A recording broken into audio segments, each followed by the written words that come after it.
Doctor अमूल्य की बात करें, आर्थिक स्थिति अच्छी नहीं थी। महीने में 200-250 रुपये कमाना भी मुश्किल था। पेशेंट देखने की 7 दिन 8 दिन 10 दिन बीत जाते थे, एक व्यक्ति भी नहीं आता था और फीस कितनी थी? 5 रुपये। मैं क्यों दुनिया को दिखाऊं कि मैं फटेहाल हालत में रहता हूं? मैं क्यों दुनिया को दिखाऊं कि मेरे पास अच्छी गाड़ी नहीं है? अरे पटना में एक छोटे दवा के दुकान में बैठना शुरू किया था। सरकारी नौकरी अलग थी, एक छोटा दवा का दुकान था जिसके पीछे कोने में बैठा रहता था। कुछ लोग आते थे, नहीं आते थे।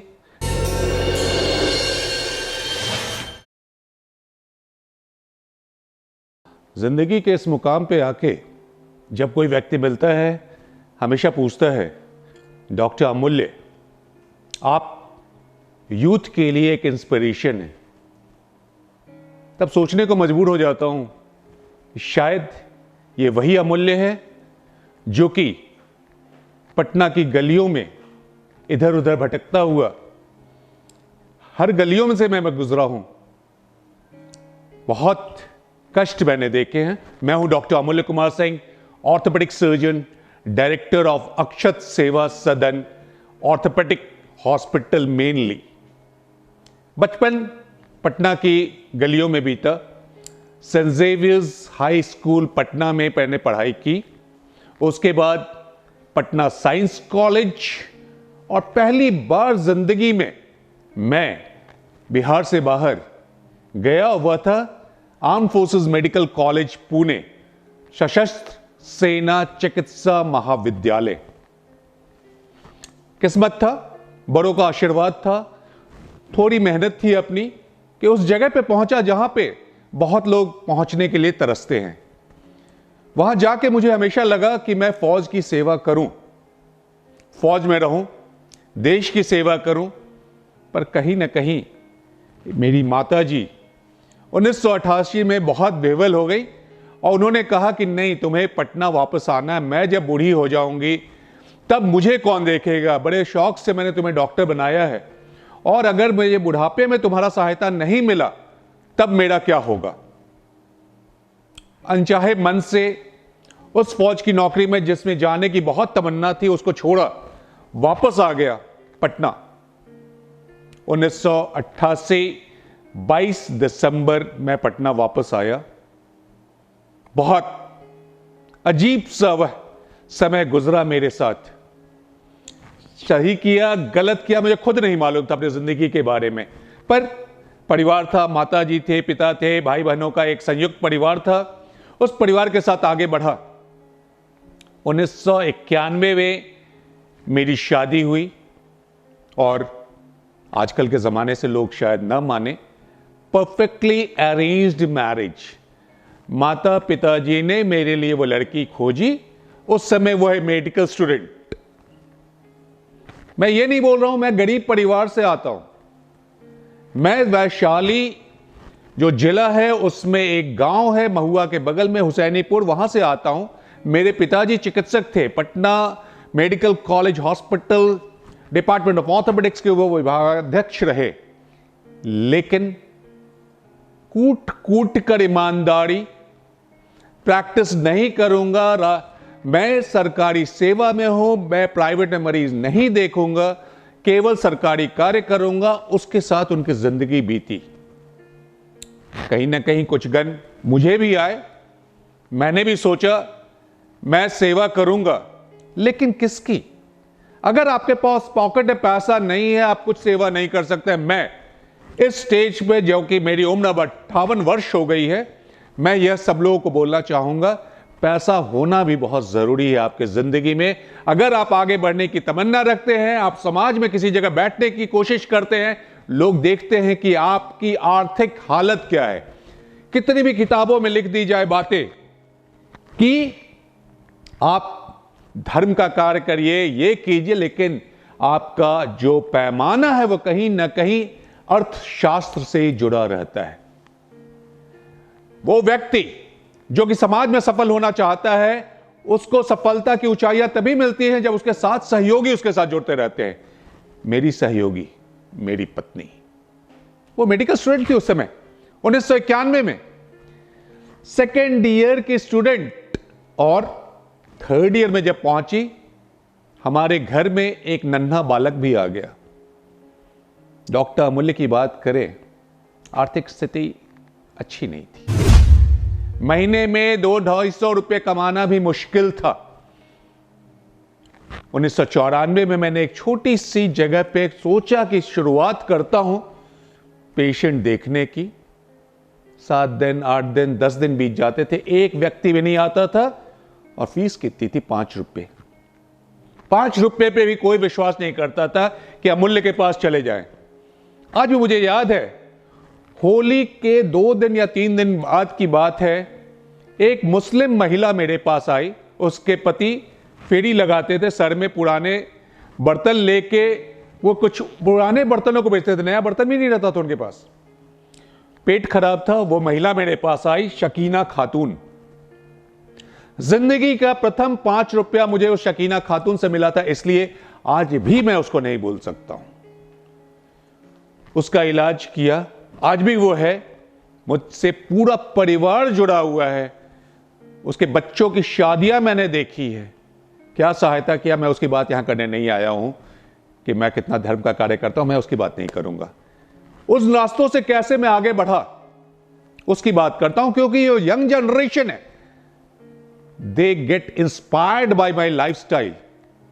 मैं हमेशा बोलता हूं, ठीक है मैं डॉक्टर हूं, मैं क्यों दुनिया को दिखाऊं कि मैं फटेहाल हालत में रहता हूं? मैं क्यों दुनिया को दिखाऊं कि मेरे पास अच्छी गाड़ी नहीं है? अरे पैसा है तो अच्छी गाड़ी भी रखूंगा, मैं सेवा करूंगा, मैं उससे नहीं भाग रहा हूं, गरीबों की सेवा करूंगा, पर जो देने वाले उनसे तो पैसा लूंगा ही। 1995 में मैं दिल्ली गया था, क्योंकि उस समय मुझे लगा था कि ना बिहार में मेरी इज्जत नहीं होने वाली, चलो बाहर चला जाए। सेंट स्टीफेंस हॉस्पिटल, मुझे याद है वो दिन आज भी। जब मैं गया था, बहुत खुशी से मुझे वहां पे अपॉइंटमेंट मिला था, और मेरी मां यहां रो रही थी कि बेटे को मैंने बुलाया था फौज की नौकरी छुड़ा के पटना, और वह फिर से हम लोगों को छोड़कर चला गया। पत्नी भी खुश नहीं थी। मेरा बेटा 1 साल का उस समय था। मैं बोला मुझे वहां सेटल करने दो, मैं सबको बुला लूंगा बाहर, उसके बाद हम लोग विदेश चले जाएंगे। इंडिया में नहीं रहना है मुझे, मैं विदेश में कहीं रहूंगा और पूरे परिवार के साथ रहूंगा। मुझे नहीं चिंता थी कि मेरे माताजी का क्या होगा, पिताजी का क्या होगा, जिन्होंने मुझे बहुत शौक से डॉक्टर बनाया, क्योंकि मैं स्वार्थी था उस समय, केवल अपने लिए सोचता था। जो भी हुआ, क्या हुआ मैं नहीं जानता हूं, लेकिन सेम डे मैं ज्वाइन किया, रात में मुझे लगा कि मैंने कुछ जिंदगी में गलती की है। मैं फिर वापस आ गया, पटना वापस आया अगले दिन। मगध जो ट्रेन है दिल्ली से पटना चलती है, उससे वह वापस आया। रिजर्वेशन के भी पैसे नहीं थे। वापस आया, और पत्नी भी मुझसे बोली कि आप तो बहुत शौक से गए थे, मैं नहीं चाहती थी कि आप जाते, लेकिन आप चले गए थे, लेकिन वापस क्यों आए?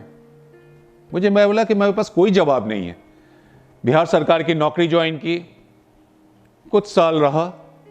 1998 में जब आरा भोजपुर के सहार में मेरी पोस्टिंग हुई, एक बार मैं गया था, मेरे साथ उस समय के राज्य में जब अकेले लोग टहलना मुड़ना नहीं चाहते थे, मुझे जो गाय खिलाता था मेरे गांव में, वो आदमी मेरे साथ गया था।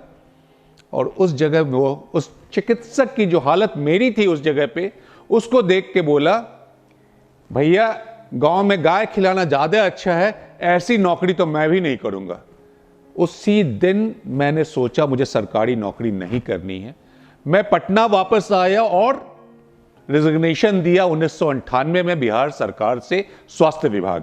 सब लोगों ने मुझे बोला इससे बड़ा पागल कोई नहीं हो सकता है, महीने में 300, 400, 500 रुपए भी नहीं कमाता, बोलता है कि ना मैं नौकरी छोड़ूंगा, कम से कम सरकारी नौकरी में उस समय 7,000, 7,500 रुपए मिल जाते थे। मैं बोला कि ना, ये जिंदगी के लिए मैं पैदा नहीं हुआ हूं। मैं अगर चिकित्सक बना हूं तो कुछ सेवा करूंगा, लेकिन एक नाम लाना चाहता हूं कि लोग मुझे पहचाने कि डॉक्टर अमूल्य कौन है। फिर से थोड़ा पीछे मैं ले जाता हूं। पहला जो स्टाफ मेरे साथ जुड़ा था, 29 साल आज हो गए।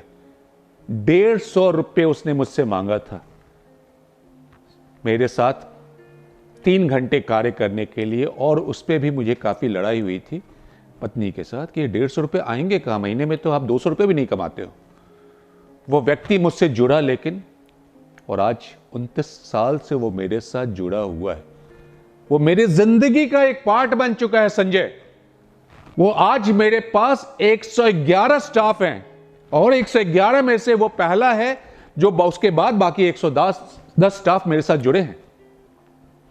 जिंदगी आगे बढ़ती गई। 1996 में जब मैंने सोचा कि कुछ और शुरुआत करूं, तब पटना में एक छोटे दवा के दुकान में बैठना शुरू किया था। सरकारी नौकरी अलग थी, एक छोटा दवा का दुकान था जिसके पीछे कोने में बैठा रहता था। कुछ लोग आते थे, नहीं आते थे, लेकिन मुझे उस समय कुछ वैसे शख्सियत मिले जिन्होंने मुझे बताया कि ना, तुम्हें आगे बढ़ना है। वो कौन थे? मैं किसी ऑर्थोपेडिक सर्जन का यहां नाम नहीं ले रहा हूं। एक होम्योपैथिक डॉक्टर है पटना में, डॉक्टर S.A. रजा। उन्होंने मुझे मोटिवेट किया कि अमूल्य, तुम्हारे हाथ में हुनूर है, तुम्हारे चेहरे पे वह नूर है, तुम आगे बढ़ सकते हो, लेकिन मरीजों की दिल में जुड़ो। उस दिल में नहीं जुड़ोगे तो कभी आगे नहीं बढ़ पाओगे। उनके साथ आगे बढ़ता गया और पिताजी ने फिर मुझे सहयोग करने के लिए कहा कि ना, तुम एक छोटा सा एस्टैब्लिशमेंट बनाओ, मैं जमीन दे सकता हूं लेकिन तुमको अपना बनाना पड़ेगा अस्पताल। उस अस्पताल की नींव आज, जिसको अक्षत सेवा सदन पूरे भारत में अच्छे से जाना जाता है, उसकी नींव 9 जून 2002 में पड़ी। 2004 28 जनवरी को उसकी शुरुआत हुई केवल 6 बेड से, और पिछले 19 वर्षों में बढ़ते बढ़ते आज 60 बेड का अस्पताल, जिसको एपेक्स ट्रॉमा सेंटर बोला जाता है, एपेक्स ऑर्थोपेडिक सेंटर बोला जाता है, जहां पे नेपाल, आसाम, पश्चिम बंगाल, हर जगह से मरीज आते हैं और यहां से ठीक होके जाते हैं। इन दौरान मेरी पत्नी भी डॉक्टर बन चुकी थी। वह कैंसर की विशेषज्ञ बन गई और महावीर कैंसर संस्थान में उसने ज्वाइन किया। आज वहां के वो मेडिकल डायरेक्टर है, हेड डिपार्टमेंट ऑफ कीमोथेरेपी है, पर वह सेवा भाव में रहना चाहती है और अच्छे से सेवा करी। और सेवा का फल क्या मिला कि 1994 में मेरे बेटे का जन्म हुआ था अक्षत, 1998 में मेरी बिटिया का जन्म हुआ था आकृति। शायद बड़ों का आशीर्वाद, शायद मैं माता पिता की कुछ सेवा किया, कुछ गरीबों की सेवा किया कि दोनों बच्चे अपने मेरिट से आज डॉक्टर बने हैं। मेरा बेटा अक्षत ऑर्थोपेडिक्स में पोस्ट ग्रेजुएशन कर रहा है, मेरी बिटिया इस साल नीट पीजी में बहुत अच्छा किया और इसे अपने सब्जेक्ट, चॉइस सब्जेक्ट का पीजी मिल जाएगा। सफलता आगे किसी तरह कष्ट के साथ बढ़ रही थी, क्योंकि बच्चे छोटे थे, उनको पढ़ाना है, आपको काम करना है, पत्नी काम करती है, यह संभव नहीं है। मैं जब भी सुनता था अपने दोस्तों की कि किस तरह से वो अपने बच्चों को प्ले स्कूल में डाल देते हैं, डे केयर सेंटर में डाल देते हैं, वो मुझसे पूछते थे तुम कैसे रखते हो। मैं हंसता था, क्योंकि हमारा एक संयुक्त परिवार था, जॉइंट फैमिली। आज कोई नहीं रहना चाहता। अगर किसी लड़का किसी लड़की की बात करे, शादी के बाद उसकी पहली तमन्ना होती है मैं अपने हस्बैंड वाइफ अलग रहेंगे। मैं एक बुजुर्ग के नाते यूथ को यही बोलना चाहता हूं, जॉइंट फैमिली का कोई सब्स्टिट्यूट नहीं है। संयुक्त परिवार एक आदर्श परिवार होता है जिसमें कि आपको बड़ों का सही मार्गदर्शन मिलता है और जहां आपके बच्चे उनसे कुछ सीख के जिंदगी में अच्छा आचरण करते हैं। जो मोरल, जो कैरेक्टर की बात करते हैं, वो वहीं से मिलता है। अगर हम अपने मां बाप का सेवा करेंगे तो हमारे बच्चे भी बड़े होंगे तो हमारी सेवा करेंगे। तो उस तरह से मेरे बच्चों की परवरिश हुई। मेरे भैया थे, मेरी भाभी थी जो कि उनके बच्चों का ध्यान रखते थे। हम हस्बैंड वाइफ अस्पताल में अपना कार्य करते थे, मरीजों की सेवा करते थे। और मरीज की जब सेवा कीजिएगा, पैसा आ ही जाता है। पैसा आता गया, अस्पताल का विस्तार होता गया, अक्षत सेवा सदन का विस्तार होता गया। लेकिन बदकिस्मती से हमारे बड़े भाई मार्गदर्शक 2014 में स्वर्गीय सुमन सिंह इस दुनिया में नहीं रहे। अगर वो रहते तो अमूल्य का और शायद बड़ा आदमी बन गया होता, कि जिस तरह से मुझे वो प्रोटेक्ट करते थे इस समाज में, वह मेरे गार्जियन के रूप में नहीं है। 2017 में मेरी माताजी का डेथ हुआ, 2019 में मेरे पिताजी का डेथ हुआ। मेरी माताजी की बात मैं जरूर करना चाहता हूं।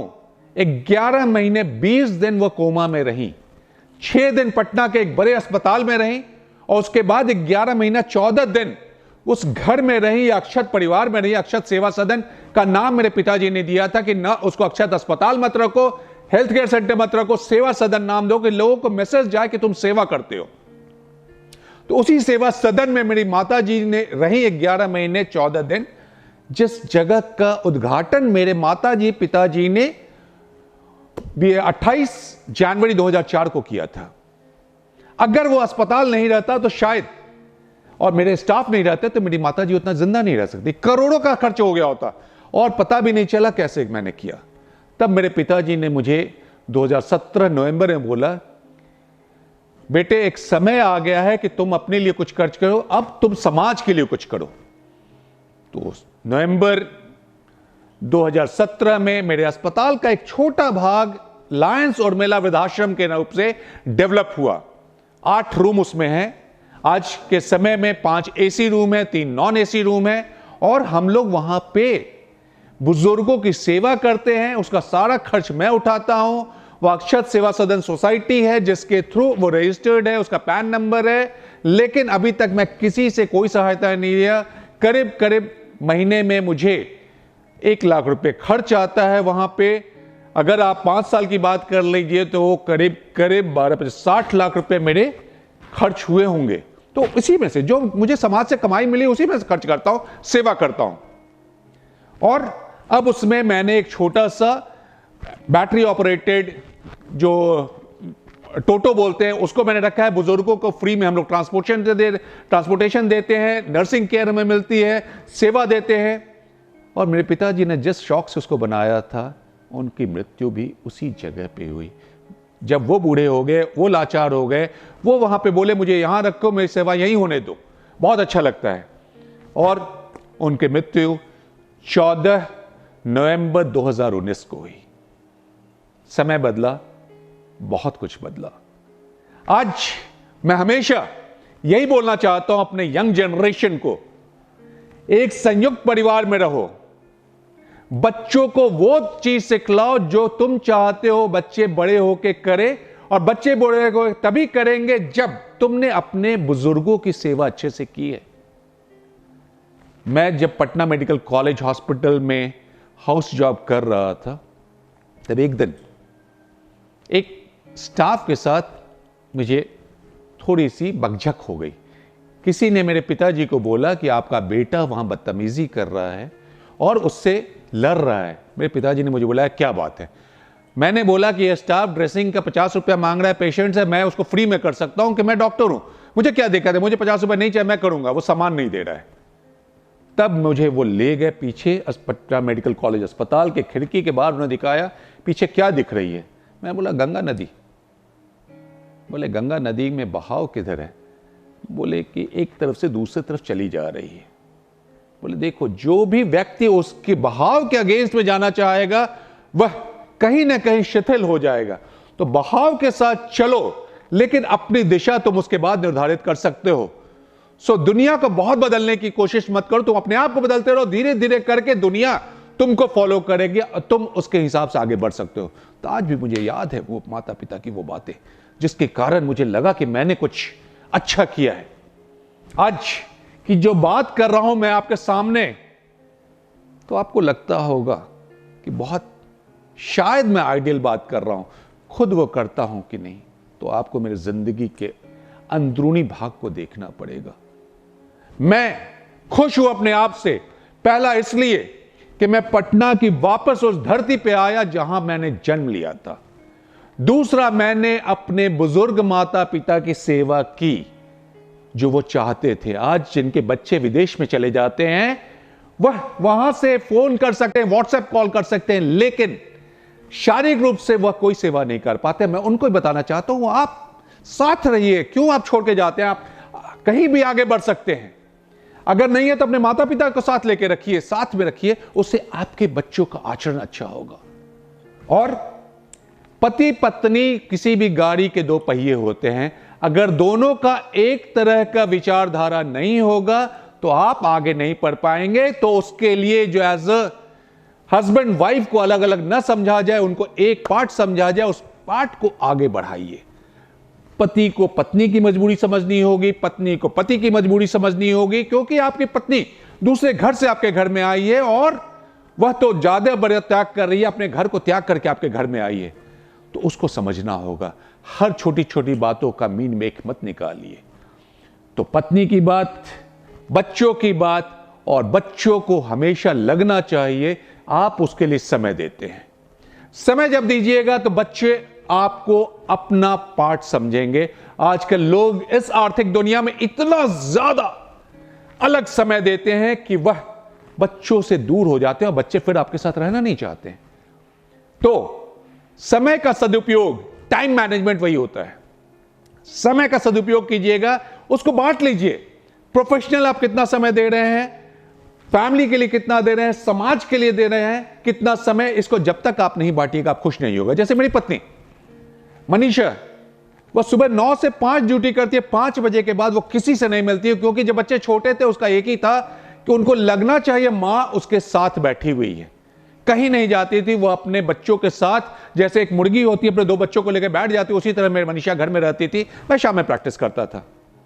लेकिन उसके बाद हम लोग आगे बढ़ते गए, बच्चे आगे बढ़ गए, अब तो बच्चे अभी पढ़ाई कर रहे हैं, बड़े हो गए, तो हम दोनों हैं हस्बैंड वाइफ, तो मुझे अब समय ज्यादा देना पड़ता है। क्लिनिक का कार्य कुछ कम किया कि नहीं, मैं किसी तरह 7:30-8 बजे अपने घर पहुंच जाऊं, एटलीस्ट पति पत्नी कुछ देर तो बातें करेंगे, क्योंकि 5 बजे वही हॉस्पिटल से आती है। तो समय का सदुपयोग करना आपको निकालना पड़ेगा। वो जब आप कीजिएगा तब आप जिस शांति की बात करते हैं वो आपको मिलेगा। आप स्वास्थ्य पे, अपने आप पे जागरूक होइए। आधे घंटे से 1 घंटे अपने स्वास्थ्य के लिए जरूर ध्यान दीजिए। शरीर स्वस्थ रहेगा तो ये मस्तिष्क स्वस्थ रहेगा। शरीर और मस्तिष्क का सामंजस्य ऐसा है कि ये दोनों जब स्वस्थ रहेगा तो समाज में आप स्वस्थ रूप से अपने आप को पेश कर पाइएगा, सामाजिक रूप से आप लोगों के बीच में अट्रैक्शन बनिएगा। और ये 3 चीज जब आपको अच्छी हो जाएगी, मींस शारीरिक, मानसिक, सामाजिक, तो उसके बाद अपने आप आर्थिक आ ही जाती है, पैसा आ ही जाएगा। ये कभी मत सोचिए पैसा नहीं आएगा। मैं यंग जनरेशन ऑफ डॉक्टर्स को यही बोलना चाहता हूं, नेवर रन आफ्टर मनी। तुम काम करोगे, पैसा तुम्हारे पीछे दौड़ता हुआ आएगा, इतना पैसा आएगा कि संभाल नहीं पाओगे। लेकिन उस मरीज को लगना चाहिए कि you were there as a close brother, close sister, as a guardian. कभी उसको डॉक्टर पेशेंट का वो दूरी मत जाने दीजिए। ह्यूमन टच की जो बात करते हैं, मरीज को छूइए, उसको लगना चाहिए अपना आदमी है। जो यंग जनरेशन आजकल कुछ ज्यादा ही उत्साहित हो रहे हैं, तुरंत पैसा चाहिए। अरे समय लगेगा, 30 साल लगेगा, आपके पास इतना आ जाएगा। Don't compare yourself with your friends who are working in different profession like engineers, IAS, bureaucrats etcetera. उनसे कंपेयर मत करो, वो अलग हैं, डॉक्टर अलग है। आपने हिपोक्रेटिक ओथ लिया है समाज की सेवा करने के लिए, सेवा करोगे सब चीज आ जाएगा। उस चीज को समझो। Youth, please don't run after money, money will run after you. Don't be very ambitious. आप आज मत सोच लो कि डॉक्टर नरेश रेहान बन जाना है, मुझे डॉक्टर देवी शेट्टी बन जाना है। समय के साथ सब चीज बन पाओगे। तो आज आप लोगों से नम्र निवेदन है, जो बुजुर्ग हैं उनको मेरा प्रणाम, जो बच्चे हैं उनको आशीर्वाद। और यही कहना चाहूंगा कि कहीं ना कहीं जिंदगी से अगर जुड़ना है तो अपने जमीन से जुड़े रहो। जमीन से जुड़े रहोगे तो शायद आसमान की ऊंचाइयों तक पहुंच सकोगे। लेकिन अगर बहुत ऊपर जाके सोचोगे आप जमीन पर नहीं देखना है, तो गिरोगे, वैसे गिरोगे कि दुनिया कभी नहीं पूछेगी। एक छोटी सी चिड़िया आसमान में कितनी भी ऊपर उड़ जाए, उसको रात में अपने घोंसले में इसी जमीन पे आना पड़ता है। उसी तरह आप उस जमीन से जुड़िए, क्योंकि आज समाज को आपकी जरूरत है। आप समाज के लिए पैदा हुए हो, समाज के लिए काम कीजिए। अच्छा करोगे तो सब लोग आपको इज्जत देंगे, सब लोग पूछेंगे। जिंदगी को कभी इतना भी कष्टदायक मत बनाओ कि तुम्हें अपने जिंदगी से विरक्ति होने लगे। जिंदगी के हर पल को खूब खुशहाल जियो, कि वह जिंदगी जो आज बीत जाएगी दोबारा आपके पास नहीं मिलेगी। और जिंदगी को आगे बढ़ाना है तो हमेशा खुशियों को अपने दामन में समाते रहो, परिवार के साथ रहो। पहले परिवार को खुश रखो तो अपने आप खुश रहोगे, उसका समाज खुश रहेगा। उसके बाद अध्यात्म की बात आती है। बुजुर्ग हो गए, सबको अध्यात्म में जाना है। हम लोग भी दूसरे को बहुत अच्छे प्रोत्साहित करेंगे। तो आज मैं काफी कुछ आपके लिए बोल चुका हूं। उम्मीद करता हूं अमूल्य की ये बातें जो कहीं ना कहीं आपको अच्छी लगी हों, तो आप अपना आशीर्वाद दीजिएगा। बुजुर्ग आशीर्वाद देंगे। और बच्चों को हमेशा यही बोलूँगा, ज़िंदगी को आगे बढ़ाना सीखो खुशियों के साथ। उन खुशियों को अपने दिल में संभालो। Thank you very much.